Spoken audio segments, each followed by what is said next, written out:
Goeiemôre en weer eens baie welkom hier saam met ons by ons oggendoordenkings tyd. Nou kan jy glo, dis al Mei maand. Ons is in die winter en is Werkersdag en jy het dalk 'n rustige dag wat vir jou voorlê.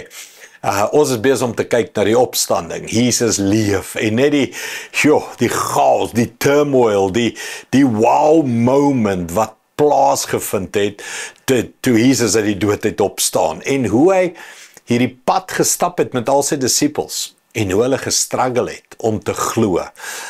So ek gaan jou so 'n bietjie vat net hoe hy praat maar hard met hulle oor julle moet glo.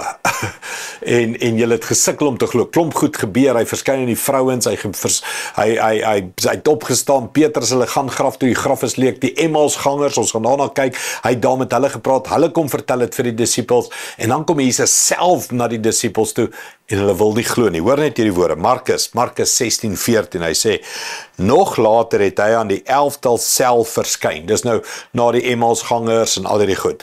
Terwyl hulle besig was om saam te eet. Hy het hulle aangespreek oor hulle ongeloof, hulle koppige onwilligheid om die te glo wat hom na sy opstanding gesien het. Ek kom agter hierdie koppige onwilligheid. As jy kan 'n dier tot by die water bring, maar jy kan hom nie dwing om te drink nie, nê. En ek sien dit soveel keer in mense se lewe, hulle wil 'n verskoning hê om nie te glo nie. En hulle is koppig en hardkoppig. En hulle sê, ja maar, jy weet dit of dat of wat ook al, of ja maar dit. Kan ek hierdie woorde, harde woorde vandag vir jou sê? Jou koppige hardkoppigheid is nie 'n wettige verskoning nie.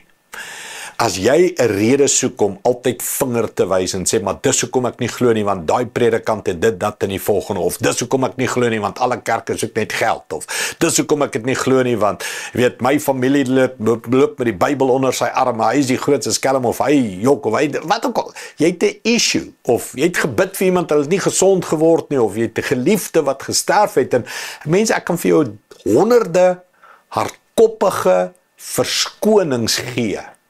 En ek sê dit vir jou met liefde.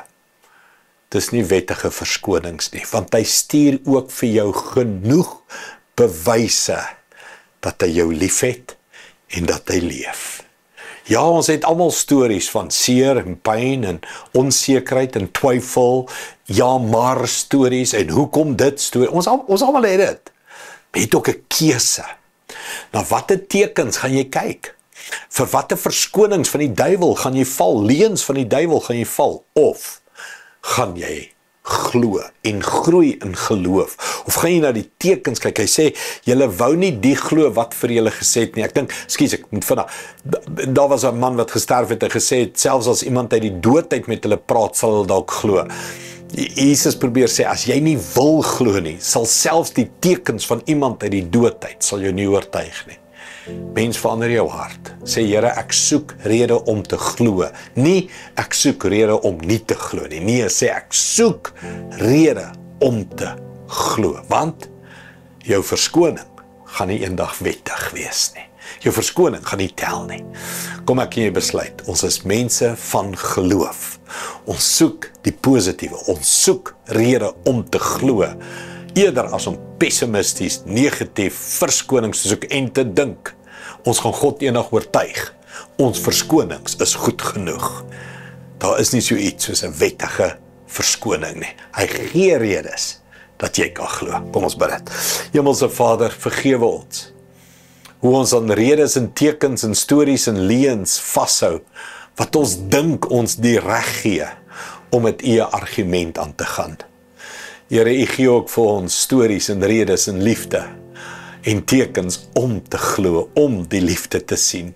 En Here, ek wil kies om eerder dit te glo. Ek wil met 'n sagte hart, 'n ligte hart, 'n gebroke hart eerder leef, as 'n hardkoppige toegesluite harde hart.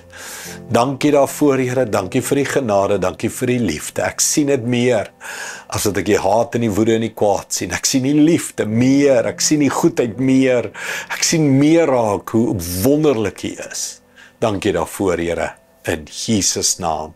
Amen. Dankie liewe vriende, sien jou weer môre. Trots geborg deur Evergreen Turf.